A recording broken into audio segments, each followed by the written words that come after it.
देखो हमर माई से कम बतियावल करो, हम बड़ी शौक होता हर माई से। हाँ देखत नहीं खो आजकल का कुल कांड होता हो। अरे तो क्या करी तू पागल सन का बोलता हाल चाल कर तो कब क्या हाल बा तो कबरे नतिया ठीक बा रख। हम माई से तो बतियावे लोग बचिन रो तो माई से अजय भैया के बारे में 5 मिनट बताई, बड़ा आनंद आई।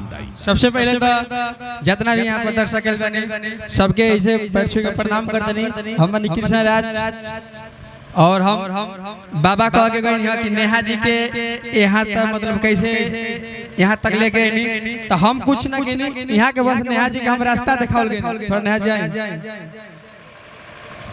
हम इनकरा के भैया बता देते नहीं हम यहाँ के कुछ ना गए बस यहाँ के हम रास्ता दिखावत गए और यहाँ के रास्ता पर चलत गए और मेहनत करत गए तब यहाँ तक पहुँचल बने। ए भाई तो रास्ता दिखाए वाला चाहिए ना हो, रास्ता के संगे संगे एगो बैटरी तारा भी रही तो और ही बढ़िया रही। एगो ले लिया, एगो एबीएस बैटरी ले लिया, रास्ता देखबो तो अगर अंधेरा रही तो जब हम गिरब उरब नहीं, ठीक बा ना।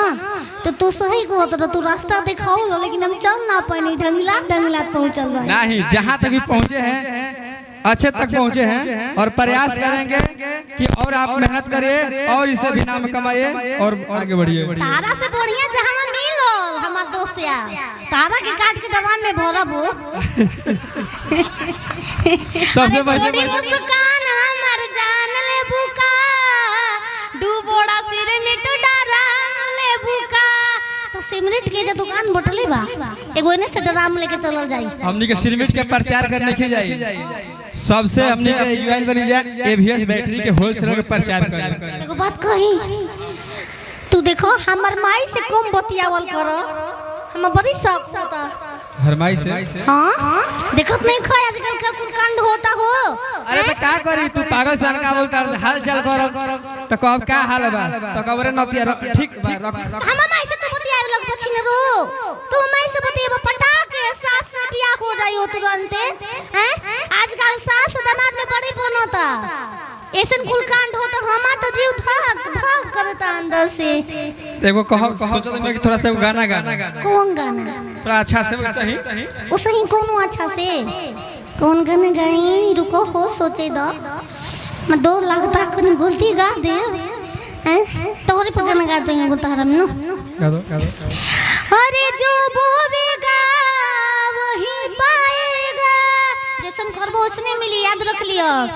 अरे जो बोवेगा वही पाएगा, तेरा किया आगे आएगा। सुख दुख है क्या फल कर्मों का, जैसी करनी वैसी भरनी, जैसी करनी वैसी भरनी, जैसी करनी वैसी भरनी, जैसी करनी वैसी। देखो बैटरी ओयो मैया बहुत बड़का को बैटरी सही में दिहन जका हम के हो।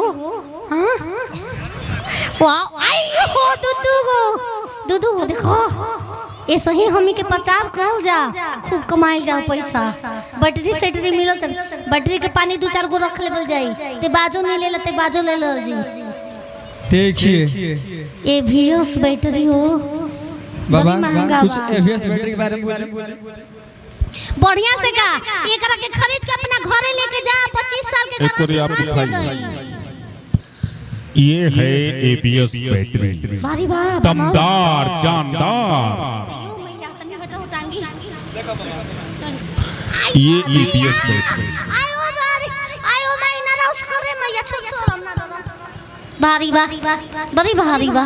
इसके प्रोप्राइटर हैं आशुतोष भैया कुमार चंद्र भूषण जी। बड़ी भारी बैटरी राउर बा केने के बैटरी ले होने के कहने के हम गिन ले आदा पादा नून स्वादा मच्छो के रसा में खिया के रोटी गरम आइरे गरम। अच्छा होने के वो ई रिक्शा के हो। ई रिक्शा वाला हो होई लवा इहो ई रिक्शा हो। तो फिर तुम का ई रिक्शा के वो कैसन लागता? वो तो करिए लागता। आई कैसन लागता? वो तो करिए लागता। वो कितना दिन चली? जितने दिन ही चली 6 महीना चली। तू तो 6 महीना चलबो हैं। पेट में आत ना मुंह में दांत ना खाए के मन करता इनकर के मुरुगे हैं हो ऐसे ही खाला ना आजकल मुर्गा मछली पंडित जवाहरलाल नेहरू बनत रहा। बाबा के बहुत बढ़िया यहाँ के मुंह से एगो